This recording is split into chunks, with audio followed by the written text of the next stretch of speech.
कार्यक्रम के पुण्यार्जक हैं आदरणीय पूज्य पिताजी स्वर्गीय श्री वीरेंद्र कुमार जैन, पूज्य माताजी श्रीमती श्री प्रभा जैन की पुण्य स्मृति में समस्त पल्लीवाल जैन परिवार, नगरा, अजमेर। तो क्या मालूम क्या हुआ, क्या मालूम क्या नहीं हुआ कि बस तुझे देखता रहूं, बस तुझे देखता रहूं परमात्मा तीन लोक के नाथ। आप पलक निर्निमेष अनिमेष पलक झपकने का नाम नहीं लेती है, पलक झपकने का नाम लेती है। दिल को डर लगता है, दिल घबरा जाता है। अगर आंखें बंद कर ली तो कहीं रूप आंखों से ओझल न हो जाए कि भगवान के चेहरे से जो कितनी रोशनी टपक रही है, खुशबू की बरसात हो रही है, बरसात की होना बंद है। डर सा लगता भक्त को, इसलिए भक्त अपनी आंखों को बंद नहीं करता। वो सोचता है हे भगवान आज ये हाथ उठे हैं, आज ये हाथ उठे हैं तो मेरे हाथ इतने ऊंचे उठेंगे, हाथ इतने लंबे हो रहे हैं, हाथ इतने लंबे हो रहे हैं, हाथ मेरे और लंबे और लंबे और लंबे लंबे मेरे हाथ होते चले जा रहे हैं। और हाथ मेरे इतने लंबे हो गए कि यहाँ बैठे बैठे, इस धरती पर बैठे बैठे ने सिद्ध लोक का स्पर्श कर लिया। मेरे हाथ कहाँ पहुँच गए? सीधे मेरे हाथ लंबे होते होते सिद्ध भगवान के चरणों का मैंने स्पर्श कर लिया। बस वो क्षण क्या बोलूं कब पैदा होगा? जब भगवान की परिक्रमा जब हम लगाते हैं तो क्या होता है? भगवान सेंटर में होते, भगवान बीच में होते हैं, हम चारों ओर घूम रहे होते हैं। लेकिन जब सामायिक का क्षण जीवन में पैदा होता, जब ध्यान करना शुरू करते हैं तो उस समय क्या होता है? हम सेंटर में खड़े होते हैं, भगवान चारों बाजू होते हैं। बताओ कैसा पवित्र क्षण होता है। इसलिए बोलते हैं, बताओ हम सेंटर बन जाते हैं। पूर्व दिशा में जितने हरिहर सिद्धाचार्य उपाध्याय, दक्षिण में, पश्चिम में, उत्तर में, दिशाओं के अंदर ऊपर नीचे जितने तीर्थंकर हैं, जितने अरहंत है, सिद्ध है, मुनि है, आचार्य है, जनवाड़ी माता है, कहाँ पर है? मेरे चारों जनवाड़ी माता बैठी, मेरे चारों ओर मंदिर है, मेरे चारों ओर मूर्तियां है, मेरे चारों ओर तीर्थंकर भगवंत विराजे हुए हैं, मेरे चारों ओर तीर्थंकर भगवान विराजे हुए हैं, मेरे चारों ओर सिद्ध भगवान बैठे हुए हैं और मैं बीच में। इसको बोलते ध्यान। ध्यान में हमको सेंटर बन जाते हैं। ध्यान में परमात्मा हमारी परिक्रमा करता है, ध्यान में अनंत सिद्ध हमारे आजू बाजू मंडराना शुरू कर देते हैं।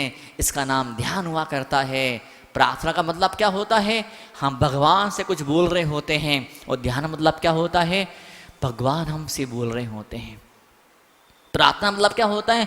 हम अपनी बात भगवान के कान में डालते हैं। और ध्यान मतलब क्या? भगवान की बात को दिल के कानों से हम सुनना शुरू कर दिया करते हैं। उसका नाम ध्यान हुआ करता है। कितने लोग प्लेन में का सफ़र किया बताओ? कितने लोग एयरपोर्ट पे गए हैं, कहीं प्लेन में बैठे, है ना? एक ज़माना वो था कि प्लेन तो किसी किसी को नसीब हुआ करता था। अब तो ऐसा है कि टैक्सी की तरह प्लेन होगा, जब चाहो तब बड़े सस्ते सस्ते रेटों के अंदर लोग प्लेन में बैठ जाया करते हैं, है कि नहीं? ये पहले मोबाइल तो बड़े बड़े करोड़पति के पास में होता था। पहले मोबाइल, जब मोबाइल नया नया आया था 94 में, 93 में, 95 में, 96 में, तो किसी किसी करोड़पति के पास मोबाइल होता था। लोग मोबाइल पे उसको बात करते देखते थे तो बोले बाप रे कितना पैसे वाला है, मोबाइल इसकी जेब में मोबाइल रखता है, ये सिंबल ऑफ स्टेटस मोबाइल माना जाता था। फिर क्या हो? फिर करोड़पति ने गाली दी रिलायंस वाले, सत्यानाश और रिलायंस वालों का मोबाइल तो वो सब्जी बेचने वाले के हाथ में रिलायंस वाले ने मोबाइल पकड़ा दिया। बताओ ये अंबानी ने क्या किया? वो झाड़ू मारने वाले के हाथ में मोबाइल होता है। देखो आप एयरपोर्ट पर जब आप जाते हैं तो क्या होता है? क्या होता है? लगेज रखो एक साइड, सामान रखो एक साइड, उसकी पूरी चेकिंग फेकिंग होगी उसकी, वो सीधा प्लेन के अंदर चले जाएगा। आपको उठाना नहीं पड़ेगा, आपको बोझा ढोना नहीं पड़ेगा। क्या? बोझा ढोते ही निकल गई सारी जिंदगी, बोझा ढोते ही नहीं, बोझा नहीं ढोना पड़ेगा। जब परमात्मा की राहों में आओगे तो क्या जिंदगी का सफर, जिंदगी की मुसाफिरी, the journey of the world materialistic life, it just like the journey of by train, by bus, you have to carry your own luggage. आपको अपना सामान अपने हाथ से उठाना पड़ता है, आपको अपना वजन, अपना भार खुद ही उठाना पड़ता है, लेके चलना पड़ता है। लेकिन जब परमात्मा की राहों में चलना शुरू कर, जब अध्यात्म का सफर जब शुरू होता, जब अंतर यात्रा, जब आप खुद अंतर यात्री जब बन जाते हैं तो फिर क्या होता है? आपका सारा वजन, आपका सारा लगेज, आपकी सारी मुसीबत का बोझा वो उठाना शुरू कर देता है, उसके ऊपर सारा बोझा, आप निर्भर, आप हल्के हो जाते हैं, आपको अपना बोझा अपने हाथों से उठाना नहीं पड़ता है। जो बार बार प्लेन का सफर करते हैं उनको आइडिया है, उनको मालूम है, वो अपने सूटकेस में क्या लगा लेते हैं, चक्के, क्या लगाते हैं, चक्के। एयरपोर्ट पर जब जाते हैं तो उसको खींचते हैं, उसमें ये चक्के लगे होते हैं, आपके अटैची में, आपके सूटकेस में, आपके लगेज में, आपके बैग में चक्के लगे होते हैं, चक्के।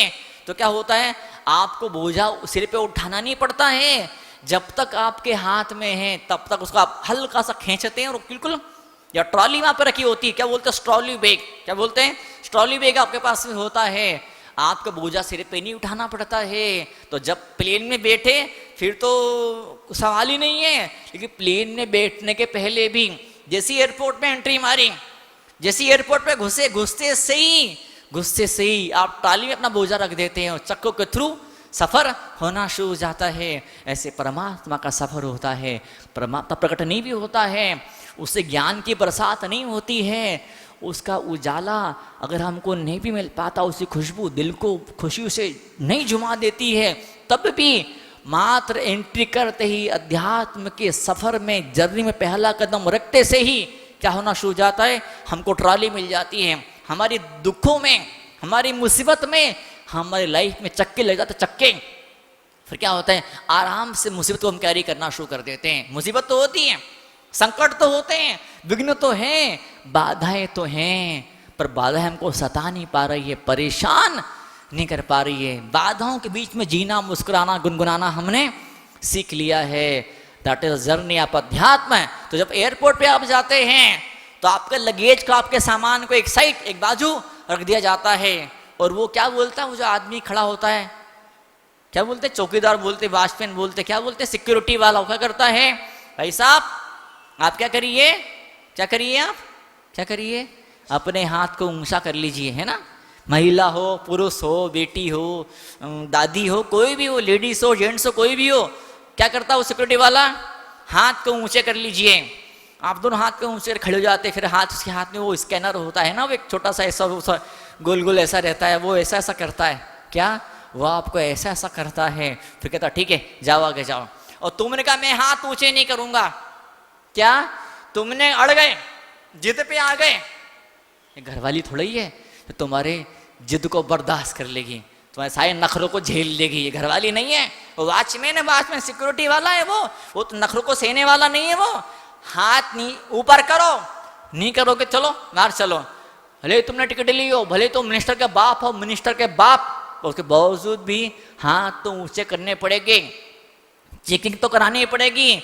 तुम वहां पे हाथ ऊंचे कर लेते हो और प्लेन के सफर का मजा लेते हो, क्या जब तुम वहां पर हाथ ऊंचा करते हो तो प्लेन के सफर का मजा लेते हो, और जब धर्म सभाओं में हाथ ऊंचा करते हो तो खुशियों का मजा लेते हो, आनंद का मजा आपको मिल जाया करता है।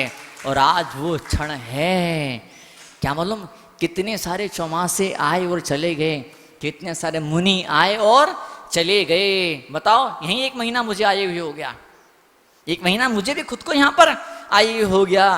दिन आते जा रहे हैं, जाते जा रहे हैं, आते जा रहे हैं, जाते जा रहे हैं, पर हर जाने वाला दिन आपके हाथ में का उपहार आपको सौंप करके जा रहा है। चिंतन करने का विषय, हम रोज मुनि को चुन, क्या मालूम कौन कौन कहाँ से, कौन कौन कहाँ से आ रहा है, बताओ आप, कौन कौन कितनी कितनी दूर से यहाँ पर चले आ रहा है, कि बच्चों को लेके आ रहा है, कि बच्चों की माँ को लेके आ रहा है, कि बच्चों की दादी को लेकर के आ रहा है। कोई दादी ऐसी भी है अकेले आ रही है, भावित बेटा है, बड़ा धर्मात्मा परिवार। जब कोटा में चौमासा हुआ था 96 में, तब से इस परिवार ने बराबर सेवा में लगा रहा। तो कोटा में चौमासा हमारा हो रहा था, पिछले साल की बात है, तो एक बड़ा भारी फंक्शन था, बहुत बड़ा फंक्शन था कोटा में, पिछी परिवर्तन का फंक्शन, बहुत बड़ा फंक्शन था, बहुत बड़ा एक विराट एक आलिशान फंक्शन था पिछी परिवर्तन का। तो दादी ने देखा कि बोले अरे मैं तो लेट हो गई। अब दादी पढ़ी लिखी थी, दादी के पोते भी बड़ी बड़ी पोस्टों पर बैठे हुए थे, दादी पैसे वाली थी, दादी को ड्राइविंग करना भी आता था। दादी ने कहा बाप रे 8:30 बजे प्रवचन शुरू हो जाता है और 8:15 तो ही बज गए, अब मैं कब जाऊंगी। दादी ने फटाफट आओ देखा ना, ताओ सीधी बैठी गाड़ी में, जो उसने गाड़ी चलाना शुरू करी, धड़ाधड़ सारे सिग्नल को तोड़ दिया, ट्रैफिक के किसी रूल को फॉलो नहीं किया, ना रेड लाइट ना ग्रीन लाइट, सारे सिग्नल तोड़ दिए उसने। वो बहुत ही स्पीड में, फुल स्पीड में दादी अपनी कार को चलाती चलाती ले जा रही थी, एकदम से उसने सारे ट्रैफिक के रूल्स को तोड़े। रेड सिग्नल को उसने क्रॉस किया, रेड सिग्नल हुआ, फिर भी दादी नहीं रुकी। तो क्या हुआ, गुस्सा आया ट्रैफिक पुलिस वाले को, उसने जोर से सीटी बजाई, दादी नहीं रुकी। उसने बाइक पे बैठा और अपनी बाइक ली और दादी गाड़ी के आगे खड़ी कर दी। अब दादी को मजबूरी में अपनी कार को रोकना पड़ा। कार को गुस्सा होके मजबूरी में रोका, कांच को थोड़ा सा खोला और पूछा, क्या हुआ, क्या बात है? बोले, दादी तुम कैसी दादी हो, सुनते नहीं हो? मैं कितनी सीटी मारी मैंने, फिर भी तुम नहीं रुकी। दादी बोलती, अरे बेटा सीटी सुनने की उम्र चली गई। जब हम छोटे थे, जब हम स्कूल में पढ़ते थे, तब कोई सीटी बजती थी तो हमको सुनाई देती थी, पर अब तो कुकर की सीटी भी बजती है तो भी हमको सुनाई नहीं देती है। रेल की सीटी बजती है तो भी हमको सुनाई नहीं देती है। और तो और पति पड़ोस में खड़ा हो जाए और चिल्ला चिल्ला के बोले कान में, तो वो हमको सुनाई नहीं पड़ता है। बताओ, ऐसे कान बहरे हो गए। शादी से क्या फर्क पड़ता है? शादी से क्या होता है? शादी का रिजल्ट क्या होता है? शादी का रिजल्ट क्या होता है? वो बच्चे, वो पोते, रिजल्ट नहीं होता। रिजल्ट क्या होता है? कान बहरे हो जाते हैं। अब तो सुन सुन के कान पक गए। अब कितना चिल्लाओ चीखो, इनको सुनाई ही नहीं देता। पत्नी बोलती है, तो पति बोलता तो पूरी बहरी हो गई, बहरी अम्मा। एक बार एक दादी बुराई कर रही थी पोते से। दादी पोते से, तेरे दादा तो ऐसे हैं, तेरे दादा तो वैसे हैं। तो पोता बोलता, धीमे धीमे बोलो, दादाजी पड़ोस वाले कमरे में सुन लेंगे। दादी क्या बोलती है, अरे बेटा तू समझता नहीं है, दादाजी कान की मशीन हमने रद्दी वाला सेट डाल दिया अब वो नहीं सुन पाएंगे।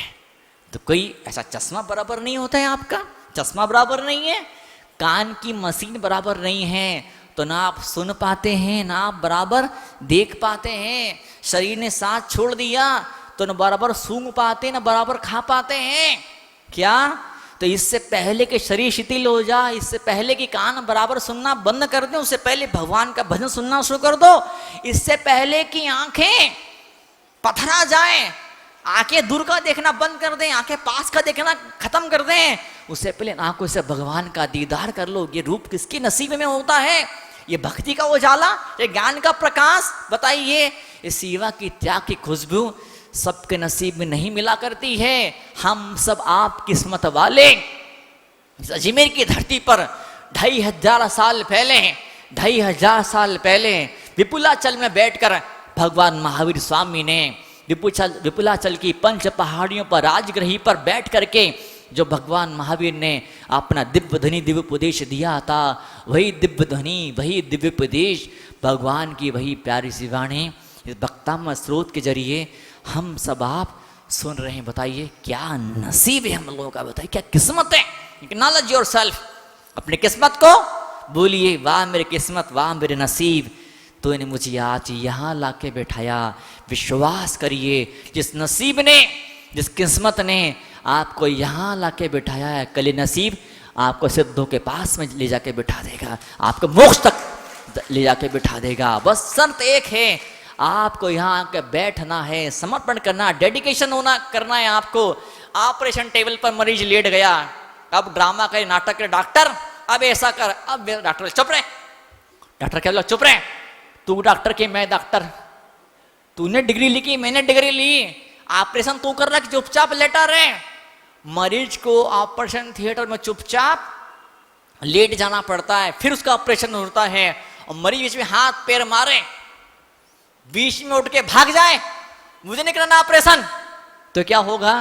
क्या वो सच हो सकता है क्या? माँ जनवाणी आपका ऑपरेशन करने के लिए बैठी है, और माँ जनवाणी ने 3 लोग के नाथ उस डॉक्टर ने दो क्या भेज दिए? डॉक्टर भेजे। कौन से डॉक्टर है? कौन से doctor? MS, master of surgery. दोनों सर्जरी करने वाले बैठे हैं। समझ सकते महाराज, मौन रूप से सर्जरी करते हैं, और मैं बोल के आपकी सर्जरी किया करता हूँ। एक ऐसे ही मौका था, ऑपरेशन थिएटर में टेबल पर मरीज लेटा हुआ था, सारे पेपर पे साइन हो गए, ऑपरेशन का ठीक पहले डॉक्टर ने क्या किया, वहाँ जो एक लड़का था काम करने वाला, क्या बोलते हैं, वार्ड बॉय बोलते, क्या बोलते हैं, नौकर, क्या बोलते हैं उसको, क्या बोलते हैं, हाँ, जो भी वार्ड बॉय था उसको बुलाया, एक नौकर को बुलाया, बोले इधर आओ, ये पकड़ो 20 रुपए। तो मरीज सोचता है ये क्या बात हो रही है, मरीज आंख खोल के देखता है, ये पकड़ो 20 रुपए, मार्केट में जाओ एक माला खरीद के लाओ। क्या, तो माला खरीद के लाओ। तो वो मरीज पूछता, डॉक्टर साहब माला काहे के लिए? तो डॉक्टर बोला, देख ये मेरा पहला ऑपरेशन है, ऑपरेशन सक्सेसफुल हुआ तो ये माला मेरे गले में आएगी, और अगर सक्सेसफुल नहीं होता माला तेरे गले में चले जाएगी। माला काम में तो आने वाली है, अगर तू मर गया, ऑपरेशन फेल हो गया तो माला तेरे गले में जाएगी, और ऑपरेशन सक्सेसफुल हो गया तो माला मेरे गले में आएगी। माला तो मिलेगी, माला तो मिलेगी। अब माला किसको मिलेगी, मरीज को मिलेगी कि डॉक्टर को मिलने वाली, बताइए आप। मजा तो आएगा, चौमासा हो रहा, मजा तो आएगा। मजा किसको आएगा, बाहर चाट बेचने वाला, उसको मजा आ गया, बोले यार मेरा चाट का ठेला चल गया, रोज इतने सारे लोग आते हैं, चाट का ठेला, सब्जी बेचने वाले को मजा आ गया। माइक वाले का बड़ा फायदा होगा, देखो मोबाइल भी खेल रहे हैं साथ में, माइक के पैसे भी, बताओ उसकी डबल इनकम हो रही है, उसकी डबल इनकम हो रही है उसकी। वो दरी बेचने, दरी बिछाने वाला, वो कैमरे वाला, वो लाइट वाला, बटा वो पंडाल वाला, कैटरिंग वाला, सबका भला हो गया। लेकिन मेरे बाप जिसका होना था उसका भला तो हुआ ही नहीं। बोले क्या पकोड़े बनाता है, क्या पकोड़े बनाता है। मंदिर के पास में शनि मंदिर था, क्या लोगों ने बताया, महाराज ये जब से नया वाला शनि मंदिर बना है, इस नए वाले शनि मंदिर ने पुराने वाले शनि मंदिर दुकान को फेल कर दिया। पुरानी दुकान को जाता ही नहीं, नई दुकान पे सब लोग आना शुरू कर दिए। तो भाई साहब शनिवार को तेल चढ़ाते थे शनिवार के पास में जाकर के, और फिर शाम को फिर चार इकट्ठे हुए पकोड़े खाते थे। उनको नहीं मालूम कि जो हमने तेल चढ़ाया है उसी तेल के पकोड़े हम खुद खा रहे हैं। बताओ, वो उसने, पुजारी ने सारा तेल बेच दिया पकोड़े वाले को। हाँ, यहाँ की बात तो नहीं करता मैं, एक जगह हम गए तो वहाँ भोजन में, साउथ इंडिया कर्नाटका, वहाँ रोटी नहीं होती, जो भंडारे होते हैं, स्वामी वात्सल्य होता, सामूहिक भोज में रोटी नहीं होती, पुड़ी नहीं होती, वहाँ क्या होता है, इडली होती, डोसा होते हैं।